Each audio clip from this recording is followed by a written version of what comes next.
Hello and welcome to the Holy Hour Podcast, the bi-weekly all-cure podcast on this very special occasion as we start to wind down January.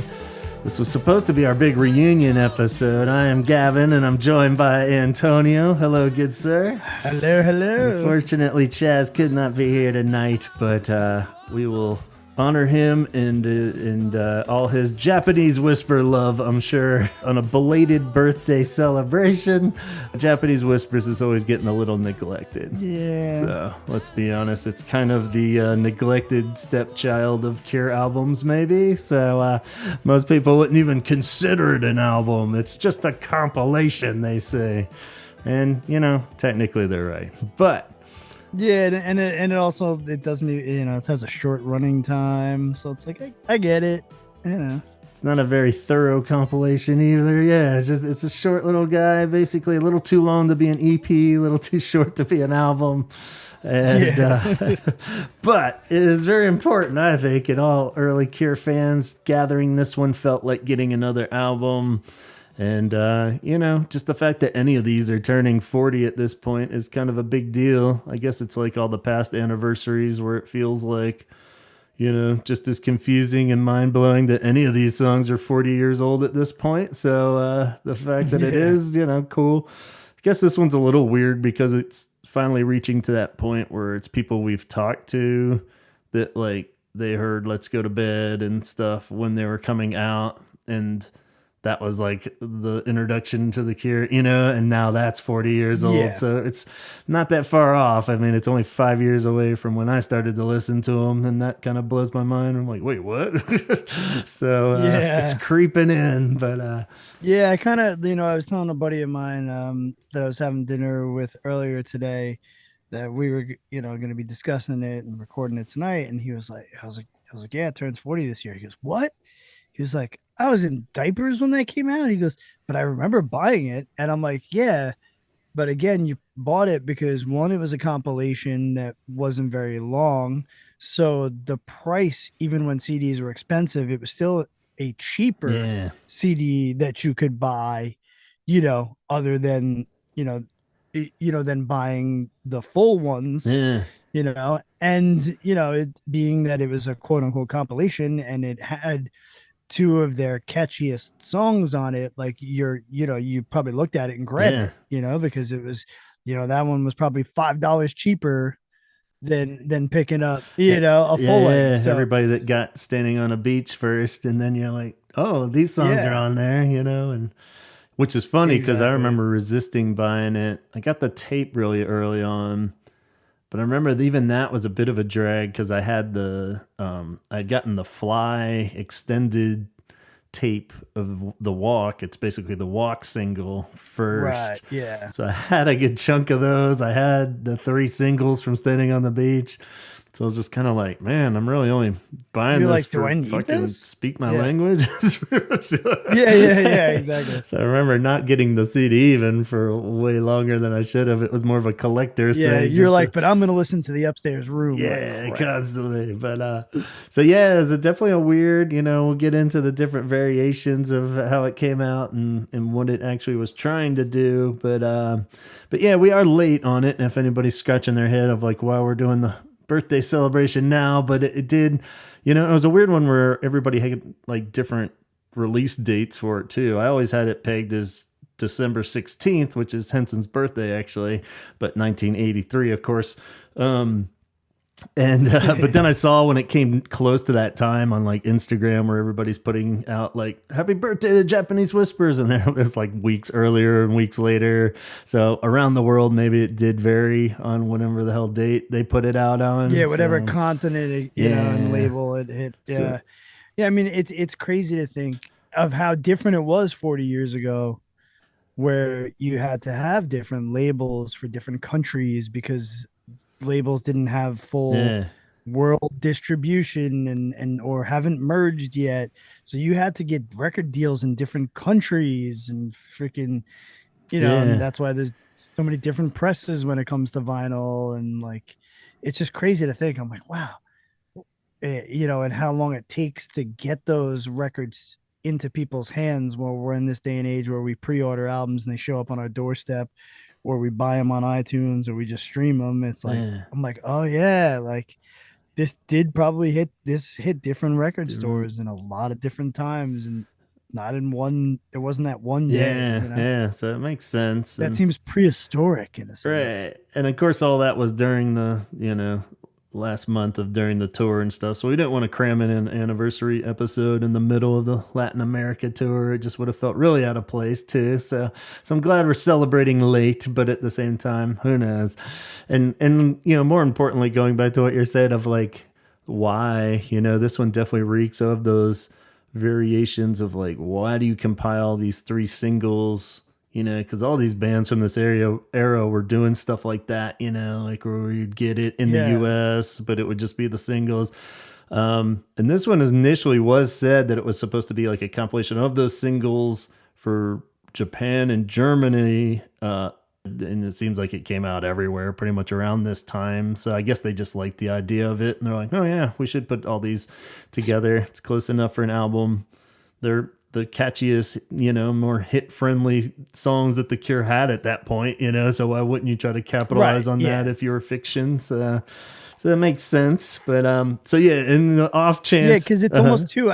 I bet the the higher ups in the label were probably like, yeah, they're gonna, this is it, the pop charts, they're gonna become the pop band, yeah, oh look, they're no longer gloomy, like there was probably this big push from certain executives. This is more radio friendly, yeah, like yeah. I mean, it definitely stands a better chance anyway than like Hanging Garden or something.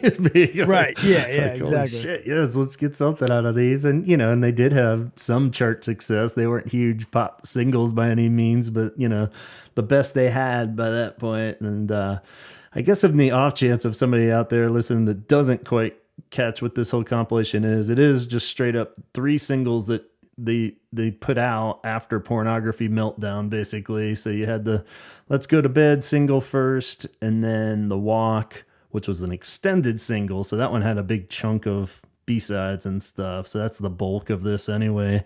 And then the Love Yeah, Cat single was kind of the icing on the cake there. So they put all those together. It's a slightly odd batch, but three pretty major Cure singles too. All three of those make it onto like, the greatest hits and definitely the singles compilations. And from this point on, a lot of live shows. Let's Go to Bed and The Walk are pretty much staples in there. Definitely The Walk. So yeah, it's hard to say. I mean, it does flow well too for a compilation of singles. It does seem that, I mean, I guess it is all like one and a little bit more. So I mean, yeah, I guess technically Let's Go to Bed is even older than 40 years. That one came out at the end of 82, so that one's the old veteran out of this batch. So that one's 41 yeah. this year. But so pretty cool. Dang. Let's see. So yeah, I mean, I guess the idea of, like you're saying, with these pop singles is a better point. And how drastically the Cure's sound is changing, and that's the big milestone of this compilation, is it shows that from this point on the Cure's writing can go in such a huge different direction. It's like they proved with all the dark era stuff that they could get as dark as they do, but then these pop singles proved that really you could go anywhere once you start singing about like cats and love and shit. Like it's Yeah, the people are doors are like, fucking what? swung open at that point, and which is cool because it's like Let's Go to Bed kind of opened the pop door. I think of like Let's Love Cats kind of, held the door open. Then like fucking Close to Me props it open for Why Can't I Be You to come out. It's like at that point, the absurd can happen pretty easily. Oh So yeah. that was a long winded rant, but you know what I mean, right? With the pop, and you can just kind of have really, I mean, it frees up Robert's songwriting in so many directions at that point, because it's like the barriers are broken down. They don't have to be just the dark band. They can have catchy hooks, they can just do straight up Yeah. pop songs, and they seem to pull it off. Nobody really, I mean, I'm sure there was backlash at the time. That's like a really fascinating angle to think of, like a Cure fan at that time, you know. I- Oh yeah. like you're probably like, what the fuck? Like With what? Let's Go to Yeah, Bed what in just particular, right happened? out of the gates, and then by the time Love Cats comes around, you're just like but they're catchy, cool songs, and they're not like full on Yeah. wham or anything. It's like still dark and weird. That's the cool thing when I was listening back to these. Always reminded that like Robert's. It's hard to tell how much of it is intentional of like keeping it dark and cool, but that's why they weren't pop radio hits in a sense too, like really Yeah. blowing up the charts. It's because they're still like, what the fuck is he talking about? But that's what makes it alternative and cool, is because it's still Oh like yeah. dark and mysterious enough, but Yeah, I mean, because if you were to read the lyrics to "Let's Go to Bed" and you had never heard its like kind of poppy danciness to it, you'd be like, "Wow, this is some fucking twisted shit." right. Like this is a little this dude's crazy. Yeah, it's definitely got enough weird touch in it, and that stays with him even all the way up to, Friday I'm in Love. It's like your average pop song isn't singing about eating in the middle of the night and shit, It's just like just enough Yeah, weird yeah. shit in there still. You're like, okay, cool, like once you know him, you kind of it seems less odd, I guess. But I don't know what would be. I was trying to think of like a cool equivalent of like modern bands. Like you would know better than I probably of like a super serious bit. Maybe had like a good punky first album, but then like three really just dark but great albums. You know what I mean? And Well, I then was thinking, you know what? That's kind of like a, oh my God. There is that big jump from Cave In. mhm. Like Cave In started as a very heavy hardcore band. And then it was like all of a sudden they dropped a record that was like, um, it was like, did you guys like hang out with the Lemonheads and decide Right. you were gonna like kind of go like just indie rock, Yeah. it went from like crazy chaotic screaming to like very indie Yeah. in like one album spanned, and everyone was kind of like Yeah. what, like. Because you do see that a And lot with production, or like you're saying, like a punk band, like the Replacements, where eventually they just get better at writing right, songs, and he starts just kind of honing it in, like that kind of yeah, shift where it yeah, could be perceived as going more pop or selling out or whatever the fuck, would be in the 90s yeah, equivalent. yeah, you do see it that way, But, but maybe not, but yeah, like, do you know, or I guess it just could be something that we don't even haven't seen yet. It'd be like almost like Soft Kill putting out like a really just, I mean, they do poppy stuff anyway, but if it was just straight up, let's go go to back. bed style, like after doing like some Yeah, real yeah. kind of gritty, dark, cool stuff, So, I mean, because it's such a drastic change too, because we're not just talking 17 seconds into let's go to bed, you're talking pornography into let's go to bed. That's like, Yeah, yeah, that is very strange. I mean, I've seen like individual musicians jump ship hard. yeah, Like Sonny from first to last, all of a sudden becoming Skrillex, okay, yeah, and you're like, what? This has nothing to do with that like yeah, screamo band that you were in at all. Like it just, it's not even like growth. It's like such a different sound. yeah, But yeah, I don't, like that's probably got to be the one of the greatest examples from a flip around. And yeah. but then to continue to go on for another 40 something years and have your music also be all over the Yeah, place, bouncing back and forth still. That's but still cohesive as far as your collection of music, like yeah, yeah. You can still like play a 3 hour they're show not, and everyone's like, cool, next, and it doesn't seem yeah, you could play a 3 hour show of dark, of poppy, of sad, I mean, yeah. and it's just all like that's the cure Yeah. And I in, guess that's you know cool in the sense of Cure history too, of like although this even might be the biggest jump of, like throwing the curveball, as I like to talk about with Robert, what the next thing holds, and then he'll just do the complete opposite. This might be the biggest one, but at the same time, it's definitely not the last one. If anything, it's the no, first. yeah, yeah, It's exactly, kind it's of not, yeah, like we were saying after Kiss Me doing Disintegration and stuff like that. It's just yeah. constantly I that's his mean, thing. even, yeah, I mean, but even after these songs jumping into the top, Yeah. I mean, is still, I mean, from a sound standpoint, now all of a sudden you're adding crazy sitars and fucking drum circles, and you're like, what? Yeah. Um, you know, Totally. Which so, brought me to the point I jotted down too of first off, it was something I noted way back when of just the kind of the big shame. It's a shame about this compilation is that this is the only real taste of synth pop, like straight up pure synth pop in like a almost Depeche Mode kind of way. You know, there's a few of the tracks on here that are just fucking straight up drum machine yeah, synths everywhere. It's all, yeah, you know, and it's kind of a shame because I think there's a part of all of us that would have liked a little bit more of that, you know, like how fucking cool would that have been to get at least a little bit more out of that because they're so yeah. good at But let's see, doing, let's even talk about that. I yeah, mean, you bring up the drums and the drum machines. Like any of the actual drums that got played on this, none of them were Tolhurst. He only yeah, did keyboards and drum machines and a vibraphone, he's yeah, credited as. yeah. So it's like, you know, like in Let's Go to Bed and Just One Kiss, Steve you had Goldman, Steve Golding playing yeah, drums, you know, and then Andy Anderson on Speak My Language and Love yeah. Cats.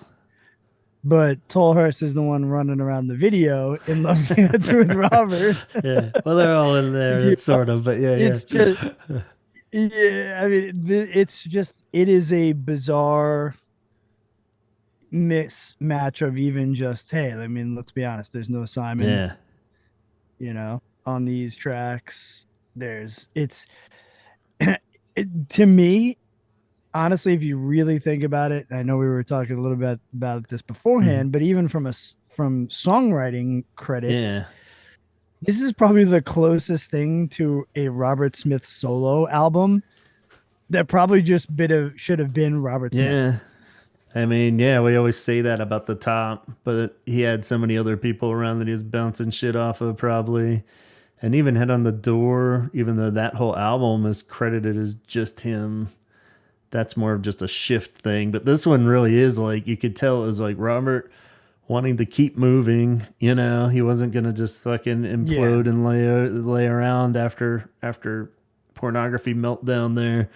And so yeah, he went in doing this shit.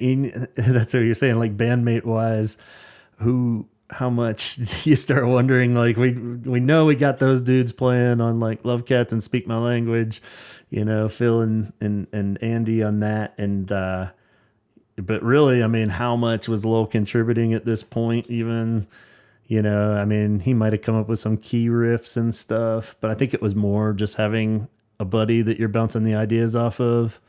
But Yeah, it's like I have this. Can you play these keyboard parts to it? And you know, he probably went off and added a couple other like key lines, and yeah, it's like, well, then I gotta credit him as a right. writer on it. You know, what I Yeah, mean? Like, you know, and I think you he know, probably liked that in a sense, and it is probably not to understate that because we've seen in later years of maybe Robert does get a little off the rails when he doesn't have people to bounce shit off of, and he is the number one, you yeah, know, George Lucas syndrome, or everyone's afraid to tell him no or fucking stop or turn something yeah. down, you know, and Well, it's like, I mean, I think Simon is that person for him because when you yeah, look, I mean, most like of how much we then later find out like how much really in the I guess maybe from the middle to the later part of their career, like how much Simon really was writing. yeah, Some of these were like full on Simon demos that he then gives to yeah, Robert, yeah, if so that, it's like, and then if that's the person that you can take an entire song from, it's definitely the person that you're going to listen to if they try to steer you in a direction when you're yeah. writing. Cause yeah, he Because probably it's would just give him a cool ass bass line and you know, for somebody like Robert, that's enough to fucking run with it and do like a whole song based on that, you know, and given how cool most of those bass lines are, I can totally see it. Yeah, and then I also wonder too, because as we talk about this time frame, like look at all the things Robert was doing at this Yeah. time. So I'm like, maybe some of these were ideas that he was thinking. Like I could totally even see something like Just One Kiss Mm-hmm. being a song that he was like writing for if he was gonna stay in Susie and the Yeah. Banshees and it becoming a Susie song. Yeah. Because if you remove all vocals from that, I could almost hear that more as a Susie Yeah. song than a Cure song at that time. Or even Lament or something like that, you know, Yeah, or it's yeah, just something totally. kind of So I wonder how many of these were insanely inspired by the time he was spending with Susie and the Banshees. And in practice studios, I mean, you're a musician, you know what it's like. You're not always just practicing those songs. Right. You guys are noodling around. There's some jamming that goes on, I'm sure. So I wonder like how much of this he would like maybe inched to start writing for them and was like, nah, I guess man, I'm gonna save this Yeah. for Cure stuff, Yeah. like Yeah. I wonder, It like, had to have and been that shit he'll any, never because then say. it's like, yeah, as we were talking beforehand of like just listing out the timeline of shit that came out. We've gone over that a billion times, but it is just amazing to think of not only what they were working, or he and they and whatever the hell project was working on in this short spirit period of time, pretty much all 83. But then like what got released, just the quick, I guess, Let's Yeah. Go to Bed comes out like late 82, right? So then like January to roughly June 83, he's either playing some shows with the Banshees touring a bit, getting the Glove album started. Hyena starts because that's like a marathon album that they started recording back then, but won't come out till Yeah. later 84. So he's got all that shit going on. Then he starts recording the Walk single too. Eventually puts that out in July of 83. The Glove starts putting out singles in late 83. The full album in September. Dear Prudence, the first like single, comes out on its own in 83 or September. Then Love Cats by October. And then they put out like the Nocturne live Susie album comes out. So I mean, there's so much Yeah. shit. Like it's like no matter which project, that would be more than we've seen in decades from the Cure at this point. Yeah. So Well, if you think about it, the first 5 years of the uh, 80s, I want to know when Robert Smith even had time to take a shit. yeah, I mean it's it's Like if amazing. you really like if you think The way about it, that we like was just lucky to get one thing every 4 years by the later part of the Cure, it's like this dude was. That's yeah, what's crazy. Like thinking of, well, this came out in '83, but I got into it in '88. It was really only five. All these were only 5 years yeah. old by the time I got the tape, and I was like, what is this? Ancient artifact of the Cure's past. It's Right, like, yeah, well, I yeah. mean, it's not that old then, even. Well, So. not only that, but 4 years ago we thought we were about to get a new Cure record Yeah, that we're still yeah. waiting for. Time just there's no concept of time when it comes to the Care. I think we need to increase our production on the podcast. We need to have some kind of sound that we Uh-huh. play, or some kind of gag sound every time we bring up the album that we still haven't gotten. Like a yeah, wah, wah, wah, wah. Yeah. Yeah. So if anyone has any ideas on the sound you want Yeah, I to don't know hear if it when needs to that be a comes, negative womp womp. Maybe it needs to be more like Pee Wee's or Playhouse or like, ah. yeah, yeah. You said the magic Yeah. word, the secret. But yeah, I mean, it's fucking crazy. I mean, I do wish the Cure, though, going back to the synth pop idea, that he had time to do more, which led me kind of down Yeah. the, because we all love that sound. I love Depeche Mode, and Yaz was huge for me as a kid and stuff. It Hmm. would be fucking great. Occasionally we'll get touches of that in later Cure stuff where it's real, it has the sequencers and stuff, but not a lot. He's Yeah. such a guitar dude that, Yeah, totally. Like, yeah, like sometimes in like, even we'll talk about it deeper, but like even in my Fascination Street cover, like using more yeah, synths and no guitars, like you'd see how some of you could have added more some arpeggiated synthesizers, which was so huge in that time.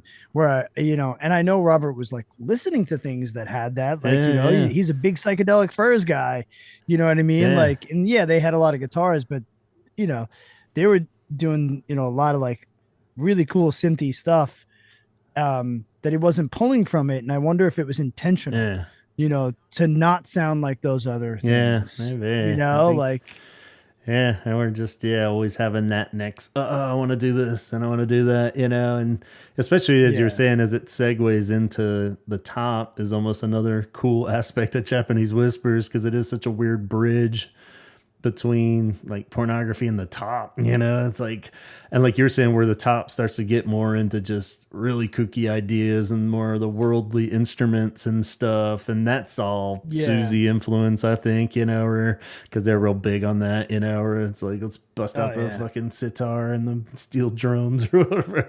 And, but then Yeah. that also got me thinking it'd be a fun question to try to imagine like the top songs, because I know you and Chaz are kind of anti the top as far as, you know, would they have been cooler to you if they had done them in those songs but done in like a Japanese whispers style where it's more synth heavy and stuff? Do you think that would save those songs, or do you feel like the writing is mostly the problem? Um, you know, I think if you had more synthesizers and you had Simon's bass lines and maybe keeping the craziness in check, Mm-hmm. I think it would have been higher up. You know, it wouldn't be on the bottom of the Yeah. list. You know, I mean, it could have still been. Yeah, no, it would. It wouldn't, because then it, you know, I'd probably. Hmm. I don't know. It's tough to say. Yeah, yeah. I guess what's your Yeah. main problem song on top? If we just take like one song example, like for me, like it would be like "Empty World" maybe, and I think it would be a hell of a lot cooler probably if he did switch it out to a dun, dun, dun, dun, dun, the empty world, you know, something versus the Yeah. Yeah. Yeah, for sure. so, That was in my initial thought yeah. too, was that song as well. But again, there's part of me that wish, like, I almost wish I could get my hands on, like, on those tracks and, put them into Logic, pull out the things I don't like and see if I can layer things on it. Yeah. You know what I mean? Like, like remix the shit out of it. Antonio's version. You could re-release Yeah, yeah, exactly. it. But Yeah. yeah, I mean, as much as I love the idea initially too, Shake Dog Shake, of course, is like such a cool guitar song, you know, you couldn't really synth Yeah, that yeah, up or that's a anything, great you know, song. and even Caterpillars, it works great with like the, kind of just weird scratching sounds, and you can't really do Yeah. a full on electronic sound for that so much, but something to think about. Let's talk about the cover art real quick before we do a quick maybe track by track, since we haven't done one of those in a while. But the cover art Yeah. is interesting. It isn't actually credited anywhere on the cover art, but in that Curapedia that just came out, actually, he has it listed as Rob O'Connor, who is part of Stylo Lounge, an art company, put it all together based on the little images supplied by Robert. So I always just kind of assumed Robert kind of did this more than anyone. But it's the little cherubs. They're pasted over a white picket fence, and kind of goofy but cool. Almost has a little like Monty Python feel, with the little cutouts and Yeah, it does. stuff. But I think my issue always was I always hated the way they laid out the names of the where it's songs. like coming out of the cherub mouths. Yeah, Yeah. it's like they're coming out of their mouths, and I'm like, if it was gonna be coming out of their mouths, like, at least put it in like thought bubbles or like comic book Yeah. like things. Yeah, it is Yeah. kind of goofy that way for sure. Um, Chaz actually found those. That's what I was hoping to get his opinion on. He got the little paper cutouts. He found them for something when he did a T-shirt of them. Oh, really? Yeah, like he hooked us up a little. It's some kind of famous little thing that you can still order. The little cherub cutouts. I guess they're like a well-known duty dad. I don't know what the hell you put them on. They're just little like paper cutouts, and I guess Yeah. Robert had some of those. Put it over the little background. Bickety bam! You got yourself a compilation. He's probably shit faced drunk. It was like, what do I have laying around my apartment coffee Little table that can babies. be out the cover? Yeah, so little babies on the cover, but These naked babies are looking at me. the back is even stranger though. On the back of the record, Oh, what the yeah. fuck's going on with that? But so we got in the place of the song titles, it's saying Javanese hipsters with a question mark, and then another one saying Janet slippers with a question mark, And So did Robert Smith coin the phrase hipster? maybe that's what I was wondering. Like, I feel like I didn't think it would go back that far. I mean, maybe from like a Yeah. beatnik kind of thing, somebody would say hipster or something, but I don't know. But yeah, I was like, what? And James Flipper is another one with a question mark, and finally just The Cure with a question mark. So I don't know. I'm pretty good at cracking the codes, but I can't really make much sense out of any of these other than Robert's sister Janet is one, but I don't know what her slippers have to do with any of this. Pretty cool. If anybody knows James Flipper, nah. And the hipsters. So I don't know. It's pretty cool though. That I guess it's Well, actually, all right. So I looked up hipster okay. in 1940s Ooh, subculture. The term hipster or hepcat, there as you used go. in the 1940s, referred to aficionados of jump, blues, and jazz, Ah, in particular bebop, there you go. which became popular in the early 40s. Hmm. Hmm. All right. So it was very linked to jazz, which there is a clear influence within songs on this compilation. Synth jazz So that fusion album, Japanese was. yeah, so it I don't know, like semi kind of makes sense. I uh, mean, when he was going for that, Love Cats feel, I mean, maybe he was like, I'm a hipster now, yeah, yeah. It's like like it makes sense, I guess. Well, that's why I love that it's like the whole feel of the album is, like I said, the closest they get to synth pop straight up.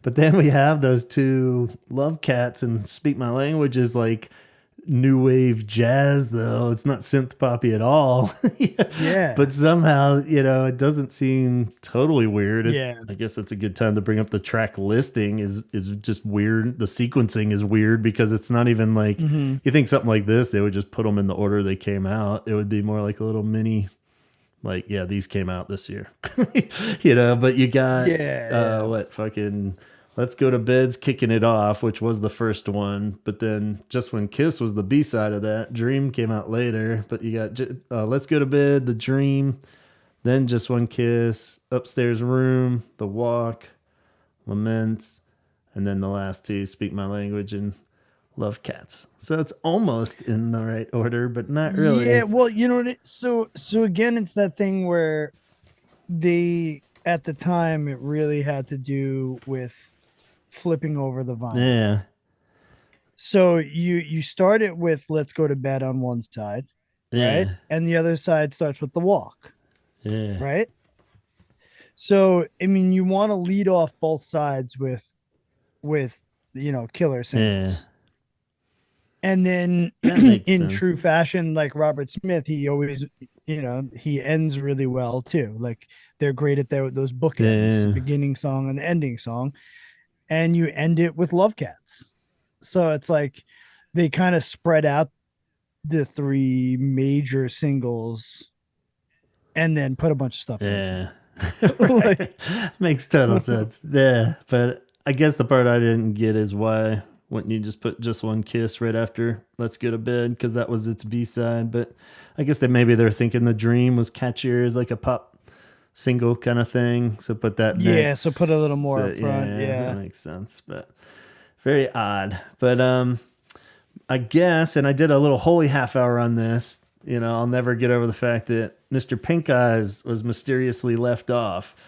And I can't really think of any other reason other than they just didn't want it on there because I even thought maybe it was a length thing, but that and Speak My Language are the exact same length pretty much. It's like 234 or something I jotted down.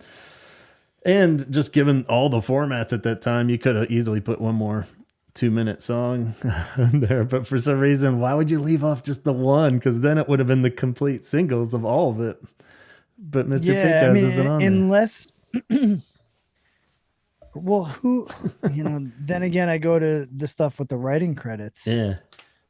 like, did anyone else get credited on that he didn't maybe want?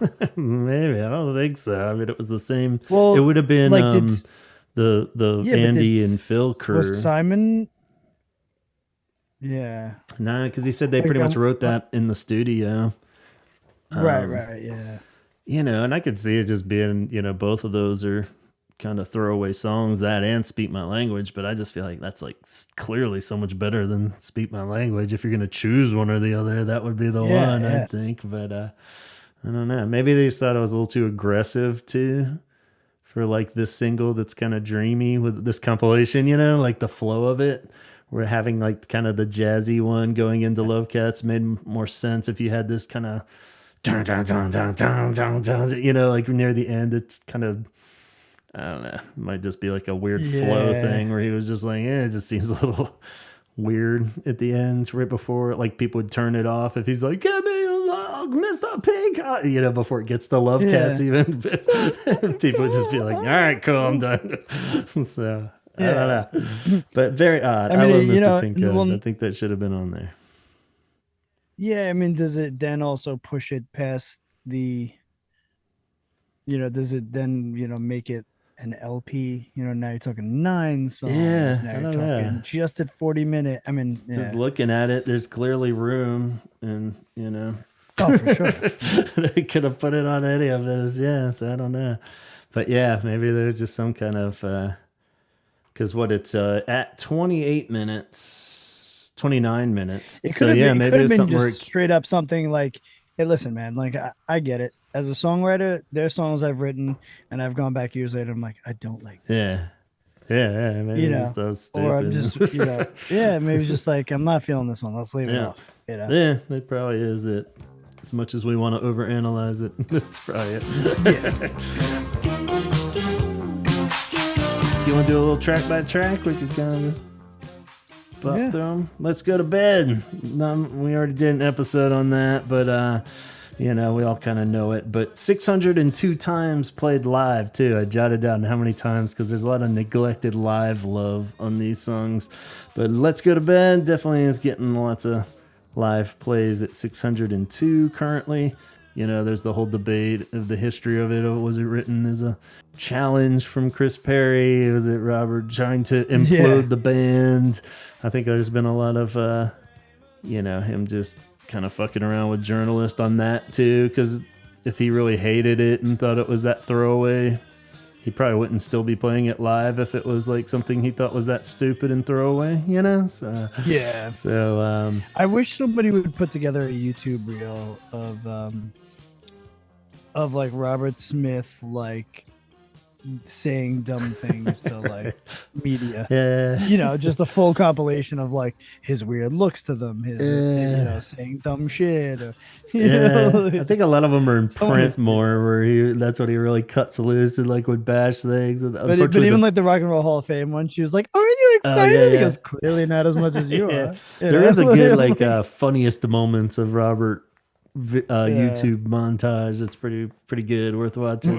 Maybe we need to cover that on an episode. Totally, I'll jot that down. Funniest moments. We'll go one at a time and dissect them all. But yeah, a lot of early bashing for Let's Go to Bed. But I think it did good. It kept them around, kept them playing. So it's like I said, it was really important to the Cure's history. Probably overly important in the sense that it opened the door for pop. Whimsical, fun Cure. At that point, it's like, okay, well, pretty much everything's possible at that point.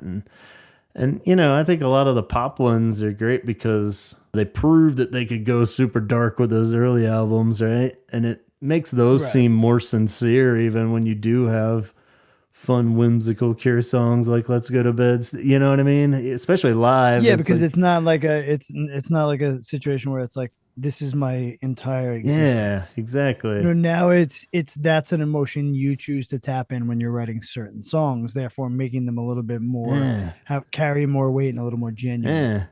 Yeah, like the mood swinging weirdo, when they get serious, that's always way more dramatic, right? So it's like I take all those songs way more seriously because of songs like Why Can't I Be You and Close to Me are in the catalog. And like you said, if everything for 40 years was just like faith and pornography, good God, they'd be so like boring and like get over it. It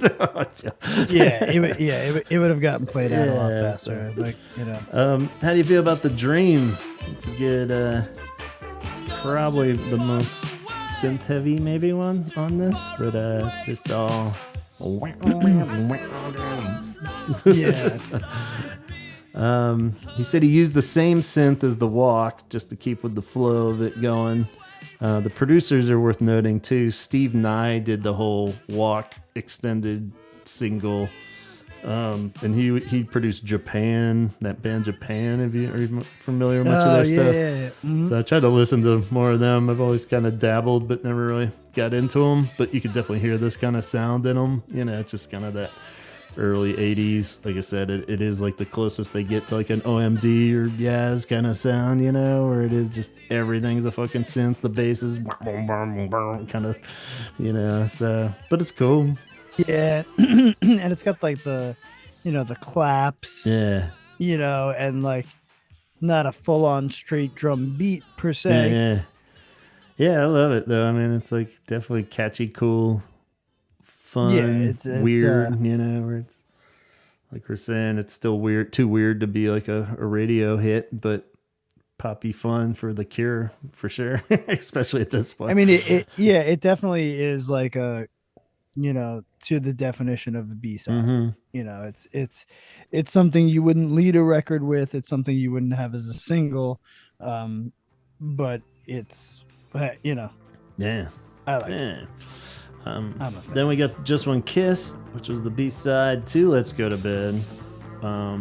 Fucking banger song, I think. Robert's gone on the record saying it's his second favorite B-side. Not sure what era that was from. He's been pretty vocal about really liking this Twilight Garden too, so I don't know when this was his second favorite B-side. He wanted this to be the main single, but the, you know, lore is that Chris Perry did, you know, the whole we gotta put out Let's Go to Bed as The Cure and all that. So I could see Just One Kiss and even like Lament. A few of these, if you recorded them differently production wise and did them in like a pornography style, it could have been a follow up to pornography. Oh, for sure. You know, it doesn't seem. Just One Kiss. I like if you slowed the BPMs down by like 5, you know, and you know, really, you know, kind of dragged it out a tad. It's definitely has got Lowell back on the drums. Just Lowell rocking those toms. You could totally have done it, you know. But yeah, I love Just One Kiss. The bulk of those live plays, all 35 of them, were done in 2019, which was cool that they brought it back. Fortunately, I haven't played it since then, but it was very sparse before that. I was gonna say, we didn't get it on the list. Nah, that would be a cool one for them to keep in. I was hoping it was gonna get like the burn, you know, treatment where it was just totally in the sets now from here to the end. That would be great. I would definitely be happy with having Just One Kiss in there forever. Worth noting it. I can almost even hear it played like before you play burn. Like, you know what I mean? All the toms and the driving, and then kind of it stops, and then all of a sudden you hear that sound in the beginning of the of burn, and then like everyone would go ape shit because it's burn. Like, you know, it could be good. Have to try that on a mix sometimes. Yeah. I was just thinking that. I was like, man, let's put those back to back. Cool playlist. Worth noting, it's a pretty sick non-Simon bass line too. So that's pretty cool that it's the most Simon feeling out of all these without having him here. Out of anything without Simon. Yeah.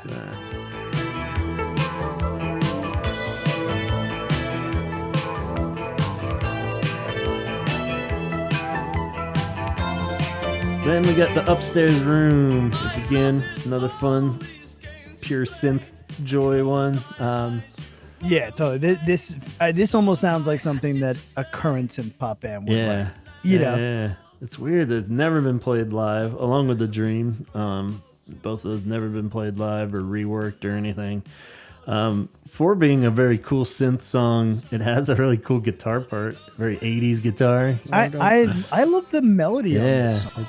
His melody on this song is so fucking catchy. Yeah, the whole thing. It is. It's like real catchy. Catchier than COVID, that song is. That's what I figured. It should get more love, you know? It's like never been really acknowledged even, let alone played live. So, but yeah, I mean, the lyrics are a little silly, but at the same time, it's not any goofier than Let's Go to Bed or anything. So I mean, and I guess it's based off when he was living or sleeping on the floor occasionally at Severn's house during the Glove era because it was an upstairs room. This would be a great cover. Yeah, I always thought that too. It's one of those ones that is like a gem just waiting for somebody to really dig it up. There's one of those compilations. I forget what it was called now. I think the Perfect is Cats one, maybe. It was like a 2-disc one that has lips on the cover.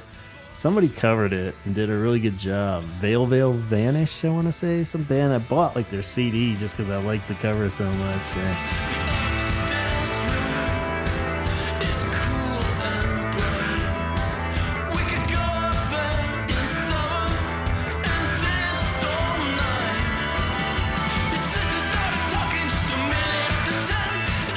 It was good, but yeah, somebody needs to fucking cover it because it could be modernized really well too. It's definitely one that feels super 80s, you know. Yeah, but even if you look at like, you know, Moreau and Softkill, what they did with, you know, Perfect Girl, like, yeah, you know, yeah, it'd be great. So somebody needs to get on it. I'm not gonna do it. I don't know. It might have to be me. Yeah, go for it. Very cool. The Walk, of course, is probably the biggest one out of all these. 777 times played live. It's darker than Let's Go to Bed. I guess that's like they always got paired together, The Walk and Let's Go to Bed. Do you choose sides on that? If you had to pick one, which one do you go with? My initial reaction to that was to say Let's Go to Bed. Yeah. But then when I slow down and I'm like, actually, no, you know what? It's actually probably The Walk. Yeah. You know, I remember finding the, you know, the original press of it, and I think what really gets me, it's definitely The Walk, because, you know, the I Kissed You in the Water, you know, Major Dry Lip Sync, like the melody and those lyrics like always hit me like. I don't know. Yeah, it's The Walk for me. Yeah, it's definitely. I mean, not there's anything wrong with Let's Go to Bed. I do love Let's Go to Bed, but The Walk I think is it's kind of unfair fight. But yeah, initially would say Let's Go to Bed too. But it might be one of the most catchiest little synth sounds. Yeah, you know, it's cool. I think I probably get sick of The Walk a little more than Let's Go to Bed, but I think it's a better song technically. You know, like, and I get tired of it a little more. Especially live, that was a weird kind of, even though we made a note and I really did love it, you know, surprised how much I liked seeing it each show that we saw. Usually I feel like it doesn't work quite as good with a full live band. I kind of like it better, like listening back to it today, even of just how it is a little more robotic in the studio version, you know, and it is the whole and it's, you know, with those Blue Monday comparisons and shit. And that boom, boom, boom. Thing going on, like it kind of gets lost in the live. And the drum even has that kind of New Order, like, you know, like the drum pad kind of hit, you know, and it doesn't have that live. So yeah, really all the Blue Monday comparisons kind of go out the window if you hear them play it live. But on the studio recording, it does have like the you know, kind of shit going on. And but yeah, it's so fucking cool, and that little like spooky kind of synth in there too that goes that's really cool. So that's some good stuff in there. Yeah, Speak My Language comes up next, I guess. Wow, we're already to Speak My Language. It does go fast. Speak My Language, goofy, jazzy, new wave jazz, if that genre never took off, I guess. But I guess this is close as we're ever gonna played on a piano from a saloon in fucking Tombstone. Yeah. Yeah, apparently he sang the bass line to Phil and he worked it out on the upright bass, so that was kind of cool. But yeah, it seems pretty made up on the spot and slightly gibberishy, but well, very gibberishy, I guess, by the end of it. Yeah, I mean, well, even when I look at it on Spotify, which, you know, shows you how many times it's been played since it's been put on, you know, it is the least played track on the compilation, at least on Spotify. I thought you were going to say it on all of Spotify. The least played ever. I was like, Jesus. I think it was that bad. You know, it's been played 715,998 times, which is the least amount of times any song has been played off this album. Yeah. On Spotify. Interesting. Yeah, well, it makes sense. I like it, but yeah, I would have definitely swapped it out for Mr. Pink Eyes or had both of them on there. But oh well.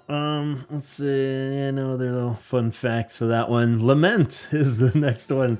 Played only 8 times live. That's a weird shocker. So pretty cool. And anybody that's been lucky enough to witness that, feel privileged. Only 8 times live.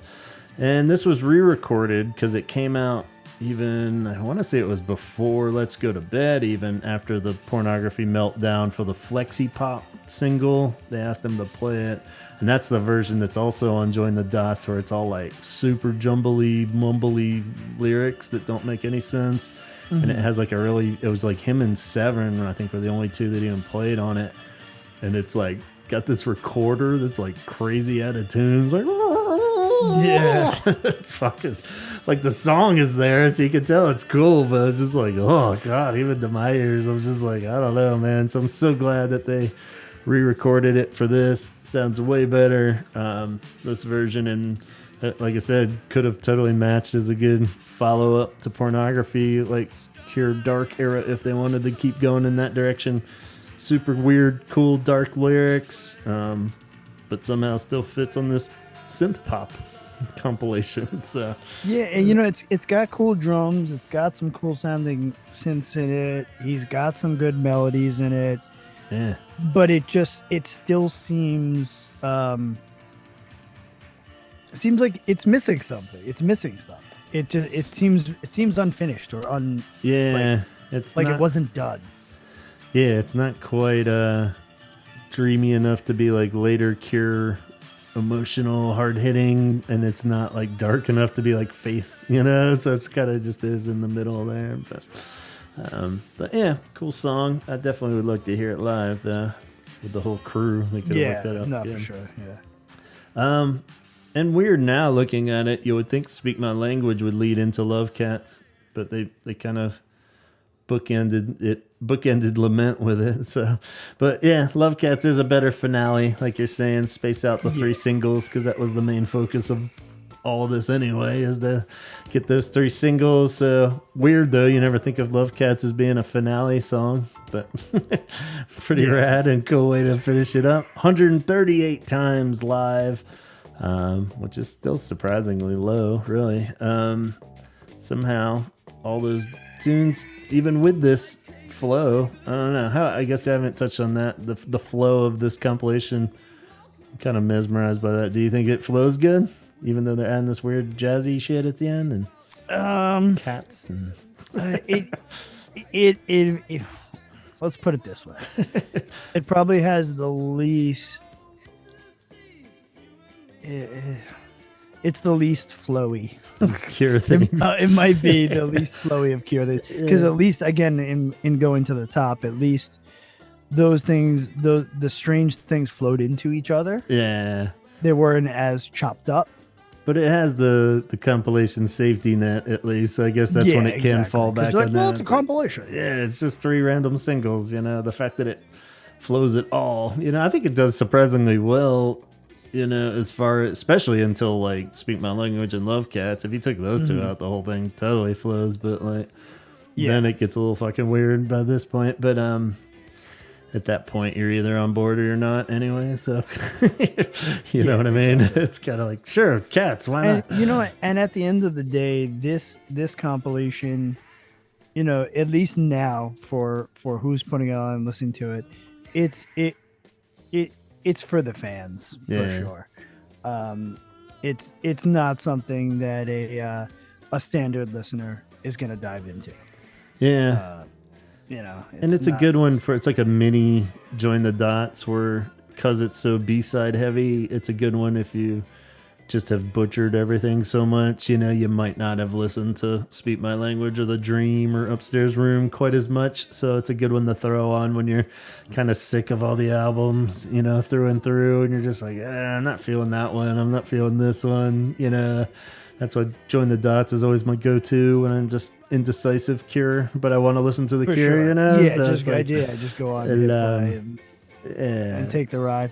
I guess I wanted to note that out of all of them and how well the rest of them do flow together, I think Love Cats clearly shines as a standalone single, where it didn't even need to be on this, like in all its true Love Cat glory. I think it does better as a single than as a part of Japanese Whispers, It's, Yeah. I don't know, something about it. It just seems like a cool standalone single, because they For sure. never really went back into this category or genre ever really. Maybe Gone Or later or even, something, but quite like, honestly, I mean, it does a wraparound if you play it twice, but yeah, but Let's Go to Bed and Love Cats, or Love Cats until Let's Go to Bed, they complement each other next to each other yeah, well, you know, like if you put them back to back on a mix, yeah, you're definitely encapsulating a specific time and sound, so yeah, it makes sense. yeah, Um, so totally. it's just when you think about it, when you think about this strange in between or jump off point for them, that was, or not jump off point, but I think almost the let Robert Smith know, like, you can write like this, Mm-hmm. because he did put this style of writing a little bit in his back pocket for a little while after Yeah, this. for sure. So, but it came back around in certain ways, Right. So, Yeah, like it's anybody taking interesting. notes early on would have been like, "Oh, it was there for Boys Don't Cry or Three Imaginary Boys," but then, like you said, put it in his back pocket for those dark albums. But just proving he's has this ability to pull off these pop songs is kind of like a, oh shit, okay, he's like, Yeah. I mean, like, at the end of the day, thinking about it, if I was working at this label and I had to be in charge of marketing this band and remove fandom from it, it's your job. yeah, I would be like, every time they drop something, in these 5 years or so, it's like, shit, who do I push this one to? Or how do yeah, we market this one? Or, even because remember, radio stations used to be very specific to sound, type of sound in that time. yeah, You had your rock station, you had your pop station, you had your jazz station. And, when you're thinking, like, well, how am I trying to get the guys that were playing like pornography stuff on the regular and give yeah, them Love Cats and say, yes, spin this at the same, yeah, in where you used to spin the other one, it would be strange. yeah, yeah, for Like, sure. I would not want to be the guy that had to like market And that's this probably why band it took at them all. so long for having so many great catchy pop songs, but not break, especially in America, as far as like chart success. Like none of these fucking appeared anywhere in the U.S. So it's like at best they're getting some high UK charting, but then it's still not blowing up the radio by any means. Probably Yeah, because, I like you're think saying, it's a, it charted highest in New Zealand yeah, at number 8 was its peak position. yeah. And then, from there it's Australia at 18, the UK at 26. This is the whole Japanese Whispers compilation. Yeah. Okay, Yeah, yeah, yeah. the compilation in what would have charted off of it, and then like Germany 46, and US Billboard's top 200, it crept in at 181, but that wasn't enough to get it real radio play, I'm sure, Nah, like, at all. I mean, their radio yeah, plays didn't start hitting here till, a few years later, yeah, and yeah. it wasn't It's, this. yeah. So it's interesting. Standing on the beach at best, and then like the college stuff would be where they creep in, but Yeah. yeah, it's pretty cool, But but even college radio back then had shorter, spans on where it could be listened to.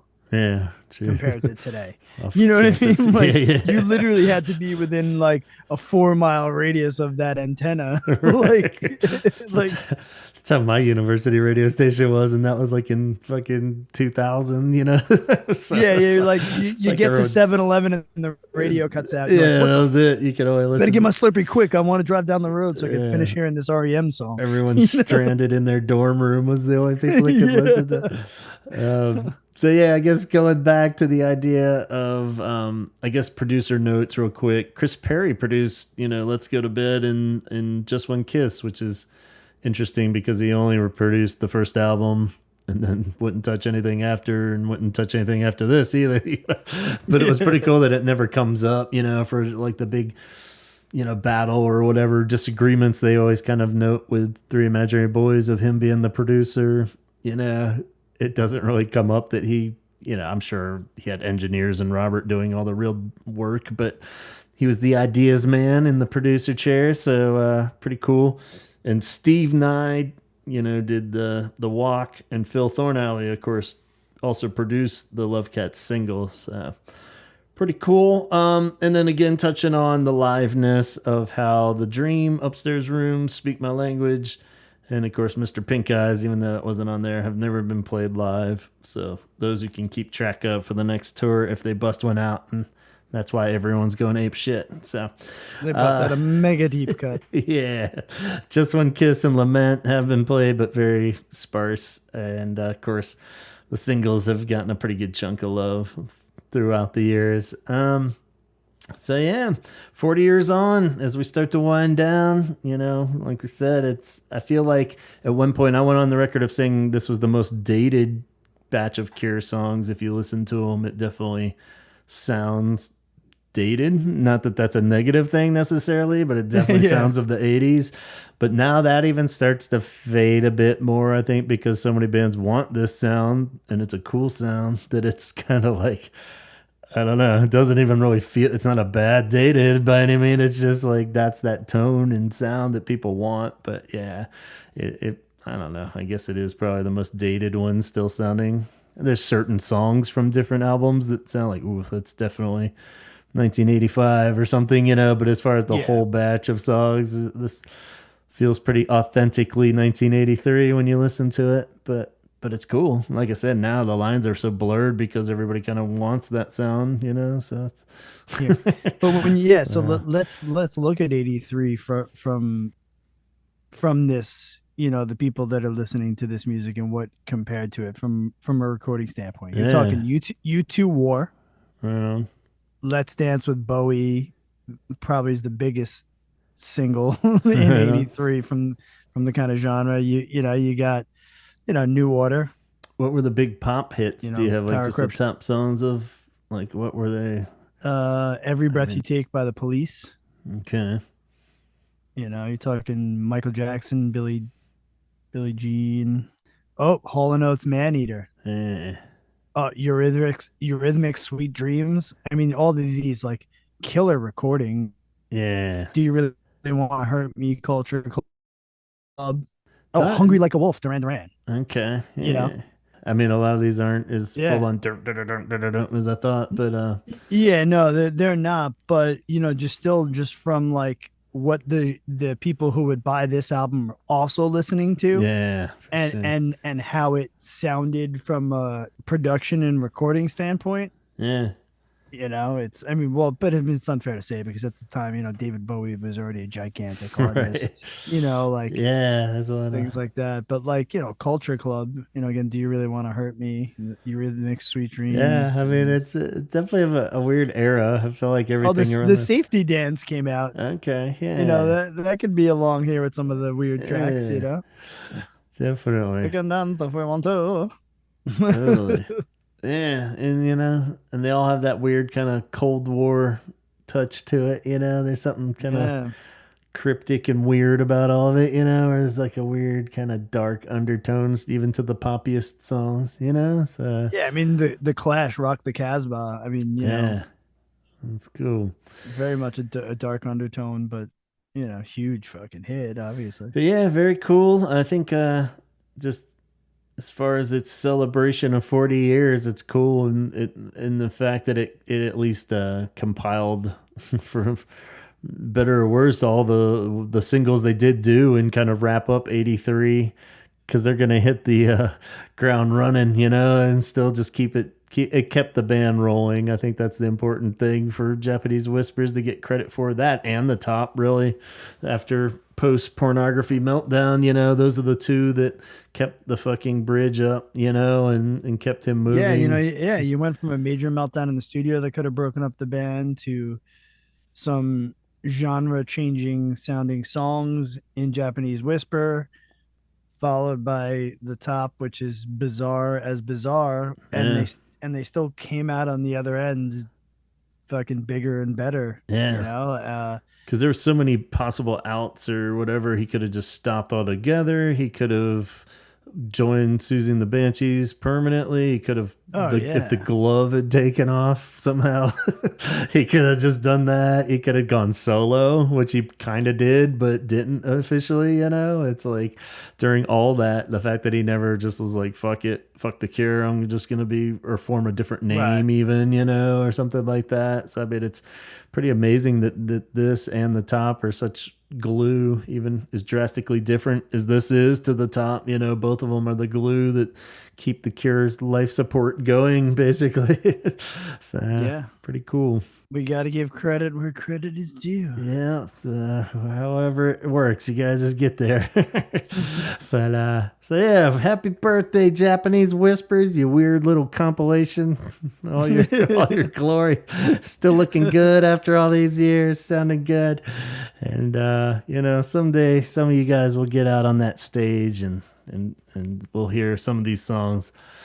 I don't know. The clock's ticking, though. I don't know if the Cure is going to be busting out Speak My Language anytime soon. But we can always hold out hope, I guess. So Robert, if you're out there and you're listening. Yeah, I kind of feel like we missed the boat, too. Last year would have been the fucking year. If he was, they had to really push it and say it. But yeah, so happy 40th. Japanese Whispers as we wind down.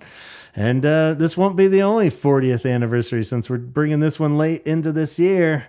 We're going to talk about everybody's favorite, the next album, The Top.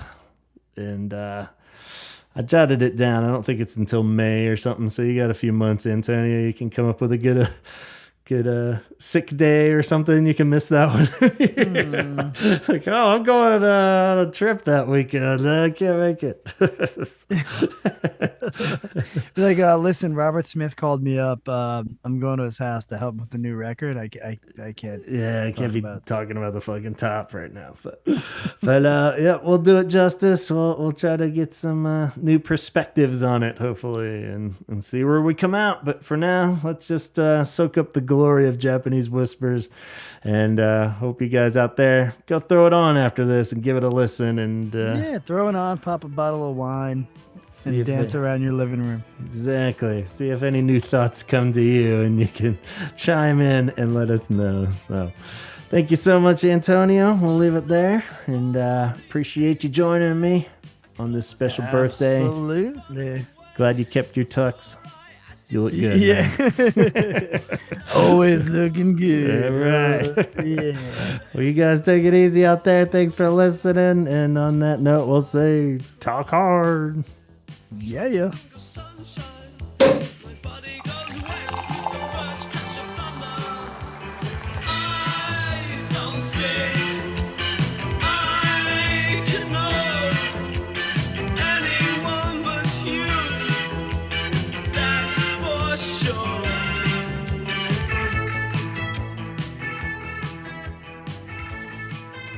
Delicious.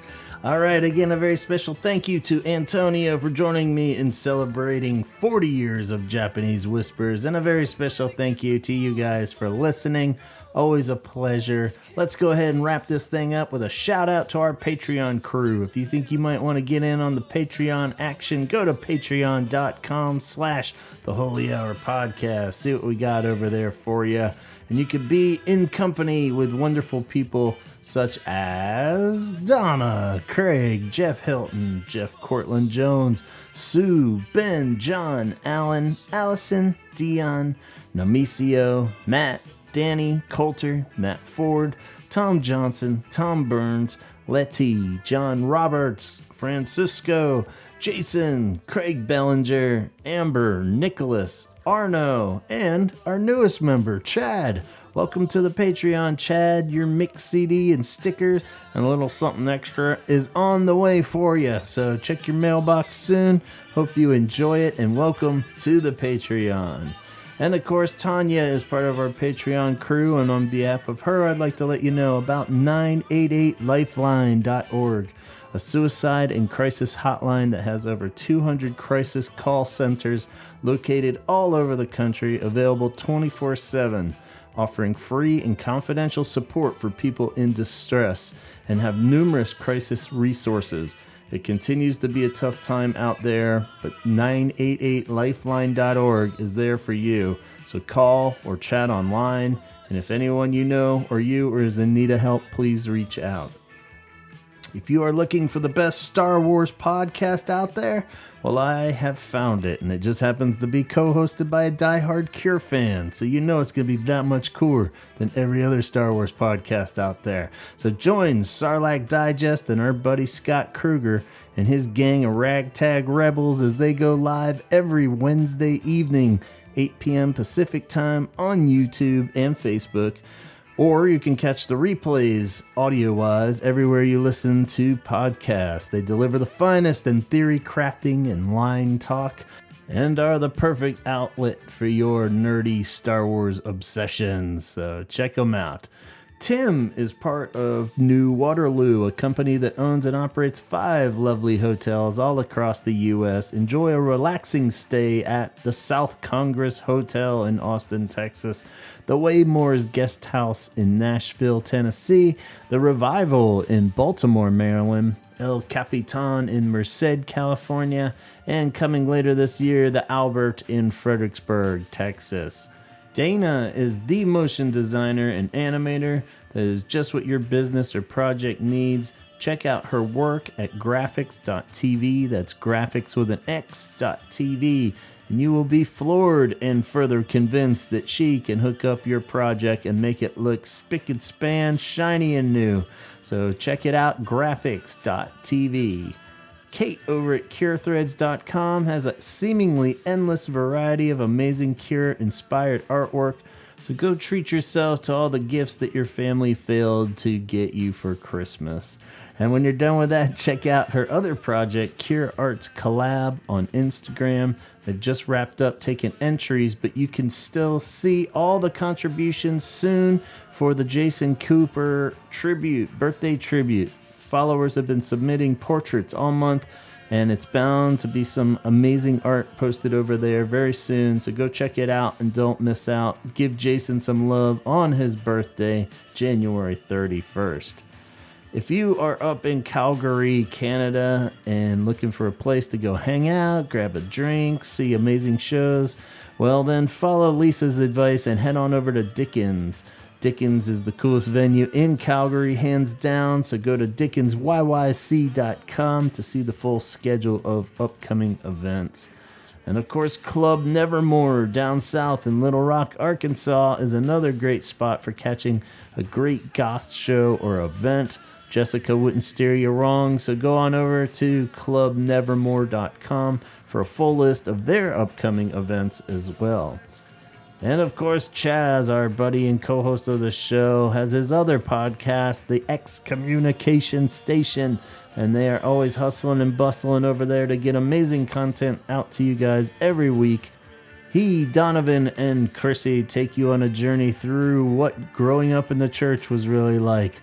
Listen everywhere you get your podcast. As for us, be sure to subscribe to the Facebook page and the YouTube page. Over there you can find additional content related to Japanese Whispers on its 40th birthday. And be sure to follow us on Instagram at The Holy Hour Podcast. And always feel free to email me directly at gavinconner@gmail.com. That's Connor, E-R, not O-R. If you have any questions or comments or just want to say hi. And you know what? Playing us out now It's not Japanese whispers related, but rather a clip from the Reminiscence, and it's a live cover of Cold. You see, I received an email from Bobby, who's in the band, and I told him I'd include it in last week's covers episode, but I totally lost the link somewhere in my episode notes and couldn't find the email thread anywhere. But luckily we were able to track it back down, so here it is, playing us out, the Reminiscence, playing Cold live. Thanks, and catch you next time. Talk hard.